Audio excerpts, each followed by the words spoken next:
Pada 19 Agustus 1980, pesawat Lockheed L-11 Tristar milik Saudia mendarat mulus di Bandara Internasional Riyadh. Hari itu tampak seperti hari biasa di bandara, dengan pesawat-pesawat yang datang dan pergi, dan para penumpang yang menantikan perjalanan mereka. Tidak ada yang menyangka bahwa penerbangan Saudia Formula 3 akan menjadi pusat perhatian dunia hanya dalam hitungan menit. Namun, pendaratan ini justru menjadi awal dari salah satu tragedi paling membingungkan dan memilukan dalam sejarah penerbangan modern. Di balik pendaratan yang tampak sempurna, tersembunyi ancaman yang tak terlihat oleh mata siapapun di luar pesawat. 301 orang di dalamnya tewas, bukan karena benturan atau kecelakaan saat mendarat, melainkan karena kegagalan prosedur setelah pesawat berhenti dengan aman di landasan. Mereka sempat berharap bisa selamat, namun kenyataan berkata lain. Pesawat utuh, pendaratan mulus, tim penyelamat sudah siaga di luar, namun pintu darurat tak pernah terbuka dari dalam. Para penumpang dan awak terjebak, menunggu pertolongan yang tak kunjung datang. Selama menit-menit krusial, kabin berubah menjadi ruang penuh asap dan panas, membuat penumpang dan awak terperangkap dalam kabin yang berubah menjadi tungku beracun. Kepanikan dan kebingungan melanda, sementara waktu terus berjalan tanpa ampun. Tragedi ini menyoroti betapa pentingnya pelatihan kru dan prosedur evakuasi dalam situasi darurat. Setiap detik sangat berarti, dan keputusan yang diambil dalam tekanan bisa menentukan hidup dan mati. Keselamatan penerbangan adalah rantai panjang yang terdiri dari banyak mata rantai, mulai dari teknologi pesawat, pelatihan kru, hingga prosedur darurat. Jika satu mata rantai saja putus, akibatnya bisa fatal dan tak terbayangkan. Kisah Saudia 163 memaksa industri penerbangan meninjau ulang standar keselamatan, terutama terkait kebakaran di dalam pesawat dan prosedur evakuasi. Banyak perubahan besar lahir dari tragedi ini, demi mencegah kejadian serupa terulang di masa depan. Ini adalah kisah tentang bagaimana pendaratan yang sukses bisa berakhir dengan kegagalan total, dan mengingatkan kita bahwa keselamatan di udara adalah tanggung jawab bersama yang tak boleh diabaikan. Saudia Formula 3 berangkat dari Karachi menuju Jeddah dengan transit di Riyadh. Pesawat membawa 301 orang, mayoritas jemaah haji dari berbagai negara. Segmen pertama berjalan lancar, suasana di kabin penuh antisipasi. Setelah transit di Riyadh, pesawat lepas landas untuk segmen terakhir. Tak ada yang menyangka, penerbangan singkat ini akan menjadi perjalanan terakhir mereka. Kapten Mohammed Ali Khowiter memimpin penerbangan bersama kru berpengalaman. Beberapa menit setelah lepas landas, sistem peringatan di kokpit menandakan masalah serius di bagian belakang pesawat. Alarm berbunyi, menandai awal mimpi buruk di ketinggian ribuan kaki. Dalam hitungan menit, penerbangan rutin berubah menjadi perjuangan bertahan hidup.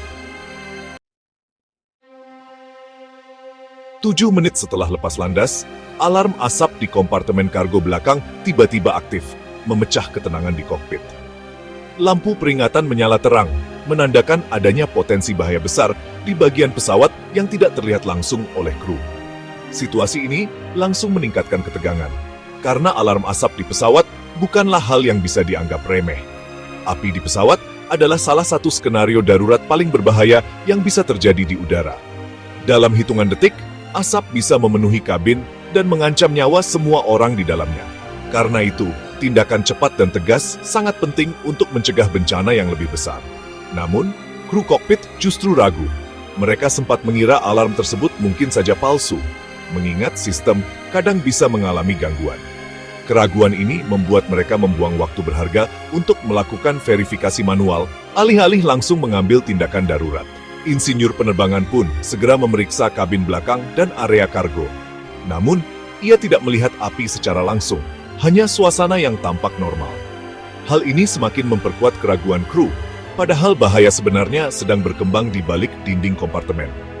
Sementara itu, di kabin penumpang, pramugari dan beberapa penumpang mulai mencium bau asap yang aneh. Asap tipis perlahan merembes ke dalam kabin, membuat suasana menjadi tegang dan penuh tanda tanya. Api yang berasal dari kompartemen kargo akhirnya mulai menembus ke dalam kabin penumpang. Asap semakin tebal, menyebar dengan cepat, dan mengurangi jarak pandang di dalam pesawat. Udara di kabin kini terkontaminasi asap beracun. Situasi memburuk dengan sangat cepat, membuat penumpang dan kru mulai panik dan kesulitan bernapas. Laporan pramugari yang mendesak akhirnya meyakinkan kapten bahwa ancaman nyata sedang terjadi. Tidak ada lagi waktu untuk ragu. Tindakan harus segera diambil. Kepanikan melanda penumpang dan kru. Komunikasi di kokpit menjadi kacau, sementara situasi di kabin semakin tidak terkendali. Peringatan pertama yang diabaikan terlalu lama membuat api kini menjadi ancaman besar yang tak terkendali.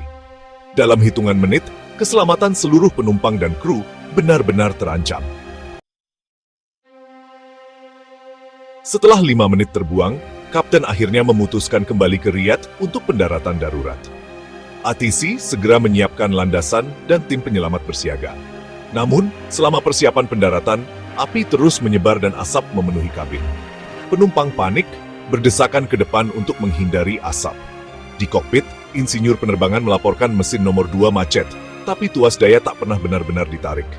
Kapten fokus pada pendaratan, komunikasi dengan awak kabin terputus. Tak ada instruksi evakuasi yang jelas, persiapan minim. Semua harapan bertumpu pada pendaratan yang sukses.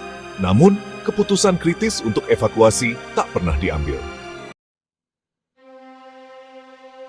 Pesawat mendarat mulus di Riyadh, tampak seperti akhir dari insiden berbahaya. Namun, kapten tak segera menghentikan pesawat. Ia terus melaju di landasan, membuang waktu berharga. Pesawat akhirnya berhenti jauh dari tim penyelamat. Prosedur standar matikan mesin, perintahkan evakuasi, tapi perintah itu tak pernah datang. Mesin nomor 2 di ekor tetap menyala, menghalangi tim penyelamat mendekat. Di dalam, asap beracun memenuhi kabin. Penumpang dan awak mulai kehilangan kesadaran. Pendaratan yang sempurna memberi harapan, tapi kesempatan selamat menguap cepat. Pesawat berubah menjadi perangkap maut yang tertutup rapat. Tak ada komunikasi dari kokpit, tak ada evakuasi. Waktu terus berjalan, harapan menipis. Lebih dari 20 menit setelah pesawat berhenti di landasan, tak ada tanda kehidupan dari dalam kabin. Di luar, suasana mencekam. Tim penyelamat hanya bisa menunggu dengan cemas, berharap ada yang selamat, namun tak ada suara, tak ada gerakan sedikit pun dari balik jendela pesawat yang gelap. Waktu terasa berjalan sangat lambat, dan setiap menit yang berlalu menambah kecemasan di antara para petugas. Pintu darurat tetap tertutup rapat, dan tim penyelamat tak bisa mendekat karena mesin ekor pesawat masih menyala dengan suara menggelegar. Bahaya ledakan atau hisapan mesin membuat mereka harus menjaga jarak, meski mereka tahu waktu sangat berharga. Mereka hanya bisa menunggu hingga mesin benar-benar mati. Setelah mesin akhirnya dimatikan, barulah tim penyelamat berani mendekat ke badan pesawat. Namun, mereka menghadapi tantangan baru. Tak satu pun dari mereka terlatih membuka pintu L1C+ dari luar. Kebingungan dan kepanikan pun terjadi, karena setiap detik sangat menentukan nasib penumpang di dalam. Akhirnya, setelah hampir 30 menit penuh perjuangan dan upaya keras, satu pintu darurat berhasil dibuka. Namun, waktu yang terbuang sudah terlalu lama. Harapan untuk menemukan korban selamat semakin menipis. Pemandangan di dalam pesawat sungguh mengerikan. Semua penumpang dan awak ditemukan telah meninggal dunia, menumpuk di dekat pintu keluar darurat. Mereka berusaha keras untuk menyelamatkan diri, namun terhalang oleh pintu yang tak kunjung terbuka. Tak ada satupun korban yang tewas karena luka bakar. Semua meninggal akibat menghirup asap tebal dan gas beracun yang memenuhi kabin. Dalam hitungan menit, udara di dalam pesawat berubah menjadi perangkap mematikan. Evakuasi yang gagal total ini mengubah insiden yang seharusnya bisa diselamatkan menjadi tragedi besar. Rasa frustrasi dan penyesalan menyelimuti para petugas yang merasa tak berdaya. Setiap detik yang terbuang berarti hilangnya nyawa. Dalam situasi darurat, waktu adalah segalanya, dan keterlambatan sekecil apapun bisa berakibat fatal. Tragedi ini menjadi pelajaran pahit tentang pentingnya pelatihan dan prosedur evakuasi yang tepat.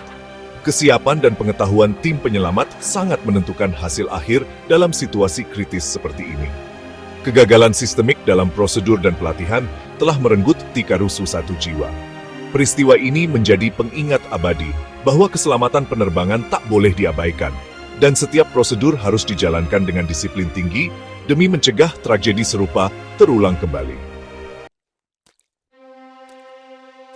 Investigasi menemukan 2 kompor gas butana di kargo, diduga sebagai sumber api, meski tak pernah dikonfirmasi pasti. Namun, penyebab utama adalah rangkaian kegagalan manusia dan teknis. Desain kompartemen kargo kelas D gagal menahan api, sehingga api menembus ke kabin. Pelatihan kru tidak memadai, manajemen kokpit buruk, komunikasi kacau. Kapten ragu mengambil keputusan, membuang waktu berharga. Setelah mendarat, ia tak segera berhenti, tak mematikan mesin, dan tak memerintahkan evakuasi. Kru tampak pasif, mungkin sudah terpengaruh asap sebelum mendarat. Kegagalan membuka pintu dan mengeluarkan penumpang jadi penyebab langsung kematian massal. Tragedi ini adalah hasil dari rantai kesalahan yang tak terputus. Tragedi Saudia 163 mengguncang dunia penerbangan. Fakta pesawat mendarat selamat, tapi semua penumpang tewas memicu perubahan besar. Kompartemen kargo kelas D dilarang, diganti sistem deteksi asap dan pemadam otomatis. Pelatihan kru diperkuat, terutama kru resource management dan prosedur evakuasi. Material interior kabin kini harus lebih tahan api dan minim asap beracun. Sistem pencahayaan darurat di lantai jadi standar. Saudia 163 dengan cara tragis membangun fondasi penerbangan yang lebih aman. 4 dekade berlalu, pelajaran Saudia 163 tetap relevan.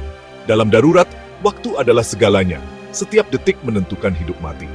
Rantai komando dan komunikasi jelas sangat vital. Pelatihan kru harus realistis dan intensif, bukan sekadar teori. Teknologi canggih tak berarti tanpa kesiapan manusia. Keselamatan penerbangan adalah tanggung jawab bersama. Maskapai, regulator, dan penumpang. Mendarat selamat bukan akhir darurat. Fase paling kritis adalah membawa semua orang keluar hidup-hidup.